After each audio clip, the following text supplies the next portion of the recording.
নমস্কার, সবাইকে স্বাগত সুজিত পাঠক অ্যাস্ট্রোলজি চ্যানেলে। আজকে আমি আপনাদের সামনে নিয়ে এসেছি সেপ্টেম্বর মাসের রাশিফল। সেপ্টেম্বর মাস কেমন থাকবে, আজকে যে রাশিফল নিয়ে আমি আলোচনা করব সেটি হলো বৃশ্চিক রাশি। বৃশ্চিক রাশির জাতক ও জাতিকাদের সেপ্টেম্বর কেমন থাকবে সেটি বলার আগে প্রথমেই বলবো যে সেপ্টেম্বর মাসে গ্রহগত স্থিতি কি আছে এবং তার গোচরের সঞ্চার কি আছে। বৃহস্পতি অবস্থান করছে বৃষ রাশিতে, মঙ্গল অবস্থান করছে মিথুন রাশিতে, বুধের অবস্থান কর্কট রাশিতে, সিংহ রাশিতে রবি তার স্বক্ষেত্রে এবং শুক্র নিচস্থ অবস্থায় কেতুর সাথে অবস্থান করছে কন্যা রাশিতে, শনি অবস্থান করছে বক্রী অবস্থায় কুম্ভ রাশিতে এবং মীন রাশিতে অবস্থান করছে রাহু। এই হলো গ্রহগত স্থিতি। এবারে বলবো সঞ্চার কি আছে। প্রথম সঞ্চার বুধ 4 তারিখ অর্থাৎ 4 সেপ্টেম্বর সঞ্চার করে সে চলে আসছে সিংহ রাশিতে এবং দ্বিতীয়বার সে আবার সঞ্চার করবে 23 সেপ্টেম্বর এবং সঞ্চার করে তার স্বগৃহ কন্যা রাশিতে প্রবেশ করে যাবে। দ্বিতীয় যে সঞ্চার করবে সেটা হচ্ছে রবি 17 সেপ্টেম্বর, সে তার স্বগৃহ ছেড়ে কন্যা রাশিতেই প্রবেশ করে যাবে এবং 19 সেপ্টেম্বর শুক্র সে প্রবেশ করে যাবে নিচস্থ অবস্থা ছেড়ে তার স্বগৃহ তুলা রাশিতে। এই হলো গোচরগত স্থিতি এবং তার সঞ্চার। এবারে বলবো ওভারঅল জায়গাটা কেমন থাকতে পারে আপনাদের এই বৃশ্চিক রাশির ক্ষেত্রে। আপনাদের গৃহ রিনোভেশনের একটা জায়গা কিন্তু তৈরি হতে পারে। ব্যবসা ক্ষেত্রে আপনাদের যথেষ্ট উন্নতির একটা জায়গা রয়েছে এবং আপনাদের কর্মে পরিবর্তনের জায়গাও কিন্তু লক্ষ্য করা যাচ্ছে এই সেপ্টেম্বর মাসে। এবারে আসবো পার্ট বাই পার্ট। প্রথমেই বলবো আপনাদের শরীর স্বাস্থ্যের বিষয় নিয়ে। শরীর স্বাস্থ্যের প্রতি একটু যত্ন আপনাকে অবশ্যই নিতে হবে, কেননা আপনার রাশিপতি যিনি তিনি অষ্টম ভাবে অবস্থান করছে।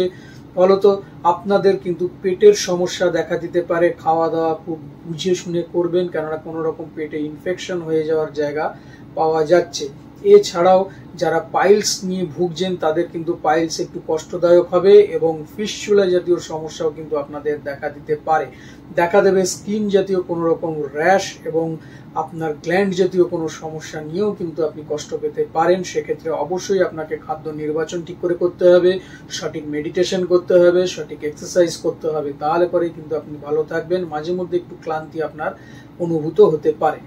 চলে আসবো যারা শিক্ষার্থী অর্থাৎ বিদ্যাক্ষেত্রে রয়েছেন, শিক্ষার্থীদের ক্ষেত্রে যথেষ্ট শুভপ্রদ। ক্লাস 8 থেকে 12 পর্যন্ত যারা পড়াশোনা করছেন তাদের ক্ষেত্রে যথেষ্ট ভালো এবং মনোযোগ অবশ্যই আপনাদের বৃদ্ধি পাবে এবং উচ্চ বিদ্যার ক্ষেত্রেও কিন্তু ভালো জায়গা পাওয়া যাচ্ছে। তবে কিছু কিছু সময় অর্থাৎ 4 তারিখ থেকে 19 তারিখ পর্যন্ত যে সময়টা রয়েছে এই সময়টাতে আপনাদের ভেতরে একটা চঞ্চলতা অথবা বন্ধু সূত্রে কোনো রকম আপনি প্রেম সম্পর্কে জড়িয়ে যেতে পারেন। এই নিয়ে কোনো সমস্যা আপনাকে একটু ব্যতিব্যস্ত রাখতে হবে, অথবা আপনাকে হয়তো আপনার শারীরিক ক্লান্তির জন্য আপনি হয়তো পড়তে চাইবেন না, এরকম একটা জায়গা তৈরি হবে। 19 তারিখের পর থেকে জায়গাটা আবার ভালো হবে। যারা এমবিএ নিয়ে পড়াশোনা করছে, যারা এমসি নিয়ে পড়াশোনা করছে, যারা বায়োটেকনোলজি নিয়ে পড়াশোনা করছে তাদের ক্ষেত্রে যথেষ্ট শুভপ্রদ। এছাড়াও যদি আপনি আর্কিটেক্ট নিয়ে পড়াশোনা করেন তাহলে পরেও কিন্তু আপনাদের ক্ষেত্রে খুব ভালো একটা সময় পাওয়া যাচ্ছে। আপনারা অবশ্যই আপনাদের বিদ্যাক্ষেত্রে অগ্রগতি ধরে রাখতে পারবেন। চলে আসবো আপনাদের ফ্যামিলিগত সমস্যা কি আছে না আছে সেই নিয়ে। ফ্যামিলির দিক থেকে দেখতে গেলে পরে বেশ শুভপ্রদ একটা জায়গা রয়েছে, কোনো অসুবিধার জায়গা নেই। ফ্যামিলিতে কোনো ধর্মীয় রিচুয়াল হতে পারে, সেখানে আপনাদের স্বজন সমাগম হতে পারে, আনন্দের জায়গা আসবে। ছোট কোনো ভ্রমণ কিন্তু আপনার হতে পারে ফ্যামিলির সাথে, যেটা আপনাকে যথেষ্ট আনন্দদায়ক করে তুলবে। এছাড়া মা ও বাবার সাথে সম্পর্ক আপনার খুব ভালো থাকবে। পিতার শারীরিক আরোগ্যের জায়গা থাকলেও মায়ের কিন্তু হাড় সম্পর্কিত অর্থাৎ অস্থি সম্পর্কিত কোনো সমস্যা বা স্নায়ু সম্পর্কিত কোনো সমস্যা একটু কষ্ট দেবে। আদারওয়াইজ আপনাদের সামাজিক ক্ষেত্র খুব ভালো থাকবে। সমাজে আপনার ধর্মীয় একটা জায়গা তৈরি হবে, সমাজে আপনার একটা স্থান তৈরি হবে যেখানে লোকে আপনাকে আপনার কথাকে যথেষ্ট মান্যতা দেবে এবং আপনি কিন্তু সমাজের একজন হয়ে উঠতে পারবেন। চলে আসবো আপনাদের আর্থিক ক্ষেত্র নিয়ে। কেমন থাকবে আপনাদের আর্থিক ক্ষেত্র? আর্থিক ক্ষেত্র ভালো থাকবে, সেরকম কোনো খারাপের জায়গা নেই। খারাপ যদি আপনি নিজে না করতে চান, 19 তারিখের পর থেকে আপনার খরচ বৃদ্ধির জায়গা তৈরি হবে। অবশ্যই সেটা হবে আপনার লাক্সারিয়াস কোনো আইটেমের জন্য, যে আপনি কোনো ভালো রেস্টুরেন্টে খেতে গেলেন বা ভালো কোনো জিনিস কিনলেন, কোনো প্যান্ট শার্ট কিনলেন, অথবা আপনি কোনো রকম জুয়েলারি কিনলেন, এইসবের জন্য আপনার কিন্তু খরচ হতে পারে। আদারওয়াইজ সেরকম খারাপ জায়গা নেই। পুরনো কোনো ইনভেস্ট করে থাকলে পরে সেই ইনভেস্ট আপনার উঠে আসবে, যথেষ্ট রকম ভালো জায়গা পাবেন। ব্যবসা থেকেও যথেষ্ট মুনাফা আপনি তুলতে পারবেন। যদি ট্রেডিং করে থাকেন কোন রকম শেয়ার ক্ষেত্রে, সেক্ষেত্রেও আপনার যথেষ্ট মুনাফার জায়গা পাওয়া যাচ্ছে। টাকা হাতে আসবে, কিন্তু সঠিক ইমপ্লিমেন্ট সেটাকে করবার দায়িত্ব আপনার। সঠিকভাবে যদি সঠিক জায়গায় ইনভেস্ট করতে পারেন তাহলে পরে আপনার ভবিষ্যৎ সুনিশ্চিত।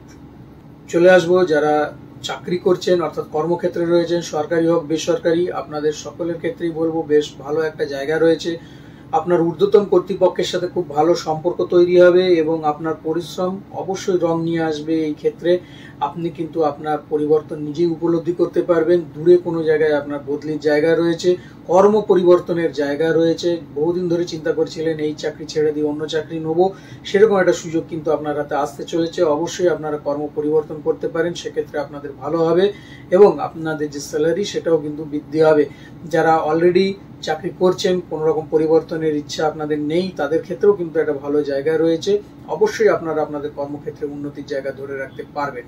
চলে আসবো আপনাদের ব্যবসা ক্ষেত্র নিয়ে। কেমন থাকবে আপনাদের ব্যবসা ক্ষেত্র? সপ্তম ভাবে আপনাদের অবস্থান করছে দেবগুরু বৃহস্পতি, যিনি একাধারে আপনাদের ধনভাবেরও মালিক।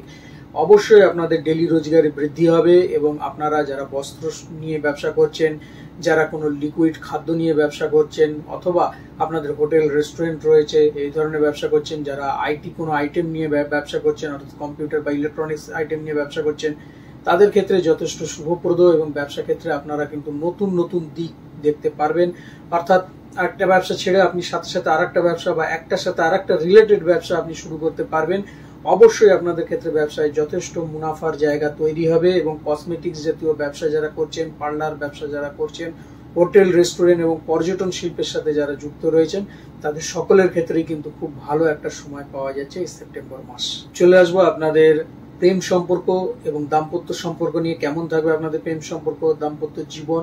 প্রেম সম্পর্ক বেশ ভালো থাকবে। 19 তারিখের পর থেকে পার্টনারের শরীর স্বাস্থ্য নিয়ে কম বেশি সমস্যার জায়গা দেখা দিতে পারে, অথবা পার্টনার আপনার থেকে দূরে কোথাও যেতে পারে, এটা আপনার একটা চিন্তার কারণ হবে, কিন্তু তার জন্য প্রেমে কোনো রকম ভাটা পড়বে না। প্রেম সম্পর্ক যেরকম চলছে সেরকম চলবে এবং নতুন সম্পর্ক কিন্তু আপনি যারা এখনো করেননি তাদের নতুন সম্পর্কের জায়গাও তৈরি হবে। যদি দাম্পত্য জীবনে অলরেডি প্রবেশ করে গিয়ে থাকেন, তাহলে দাম্পত্য জীবনেও কিন্তু আপনাদের খুব ভালো একটা জায়গা রয়েছে। গঠনমূলক চিন্তাধারা দিয়ে আপনারা কোনো রকম নতুন ব্যবসা করতে পারেন, নতুন কোনো ক্রিয়েটিভ কিছু করতে পারেন, যার থেকে আপনাদের অর্থ আসবে। এই ধরনের কোনো কনস্ট্রাকটিভ চিন্তা ভাবনা আপনার মাথায় আসবে এবং আপনি কিন্তু সুন্দরভাবে এগিয়ে যাবেন।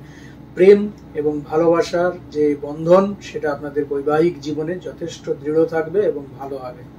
সবশেষে যেটা বলবো সেটা হচ্ছে, কি করলে আপনি নিজে ভালো থাকবেন, কি করলে আপনার পরিবারকে আরো ভালো রাখতে পারবেন, সেটা প্রত্যহ আপনি নৃসিংহ স্তোত্র পাঠ করুন। আপনার ক্ষেত্রে যথেষ্ট শুভপ্রদ এবং যদি পারেন তাহলে পরে একটু মুসুরির ডাল মঙ্গলবার করে পাখিকে বা পায়রাকে খাইয়ে দিন, তাহলে পরেও আপনার ক্ষেত্রে যথেষ্ট শুভপ্রদ হবে। তাহলে বন্ধুরা, আজ এই পর্যন্তই। আগামী দিন আরো আরেকটি রাশিফল নিয়ে আমি আপনাদের সামনে উপস্থিত হচ্ছি। ততক্ষণের জন্য সবাই ভালো থাকুন, সুস্থ থাকুন এবং অবশ্যই আমার চ্যানেলের সঙ্গে থাকুন। নমস্কার।